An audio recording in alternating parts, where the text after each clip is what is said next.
BSCB 10th math objective 2024 का VVI, ये त्रिकोणमिति का ऑब्जेक्टिव है। ध्यान से देखिए, बहुत इजी है। 10 π/2 का मान होगा। क्वेश्चन यही है। ए में 0 डिग्री, बी में √3, सी में 1/√3 और डी में अपरिभाषित।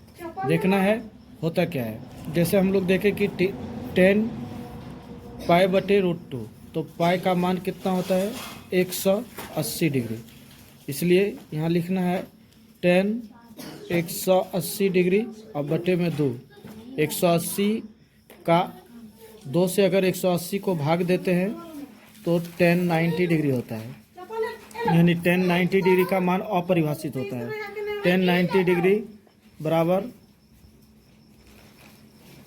अपरिभाषित। इस प्रकार से हम ऑप्शन देखते हैं कौन सा में है, डी नंबर, इसलिए डी नंबर इसका सही ऑप्शन है। नंबर 2, सवाल नंबर 2,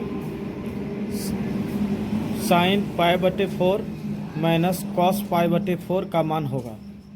ऑप्शन नंबर 1 में है 2, बी में है 0, सी में -1, डी में 1।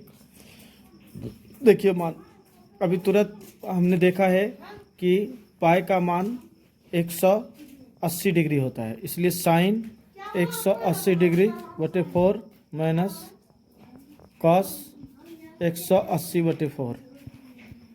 ठीक है। अब यहाँ पे इसका मान देखिए, साइन 4 से इसको भाग लगा देंगे तो 4 चौक 16 और 4 पंचे 20, यानी साइन 45 डिग्री माइनस ये भी कटा देंगे तो ये भी हो जाएगा कॉस 45 डिग्री। ठीक है, साइन 45 डिग्री और कॉस 45 डिग्री,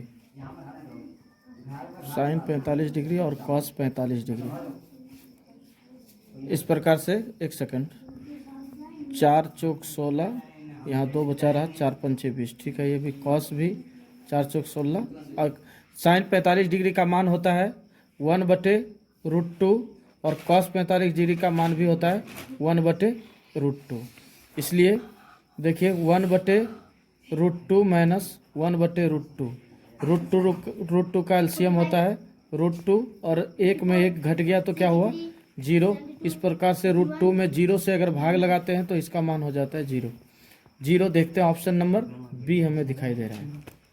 ठीक है। दूसरा, नंबर 3, यदि a + b 90 डिग्री तो cos a बराबर होगा cos b sin b sin a sin b cos a। सवाल है, ध्यान से देखना है सवाल क्या है। a + b बराबर 90 डिग्री। अब b को यहाँ पे a का मान है, साइन मतलब cos a का मान लेना है, तो यहाँ पे हमें a रख लो और 90 डिग्री। अब माइनस में b को इधर ले आओ, तो इसको हम लोग मान लेते हैं cos a हुआ ये। ठीक है, तो cos a का मान क्या हो जाता है, यहाँ पे लिखिए cos a 90 degree minus b। तो cos a 90 degree minus b का मतलब होता है cos का उल्टा साइन, तो साइन b। अब ऑप्शन में खोजने चलिए आप। नंबर ए में है cos b, नंबर बी में है साइन b, नंबर सी में cos b, इसलिए ऑप्शन नंबर सी सही है। 3θ बराबर 90 डिग्री तो cos थीटा का मान क्या होगा। ठीक है, तो देखिए 3θ बराबर 90 डिग्री, तो थीटा का मान क्या होगा 90 डिग्री बटे 3, 30 तिया 90, इसलिए थीटा का मान कितना हो गया 30 डिग्री cos a, इसलिए cos थीटा बराबर cos 30 degree, sorry cos 30 degree. cos 30 degree का मान क्या होता है 2/√3। अब यहाँ ऑप्शन में देखिए 2/√3 D number, option number D सही है।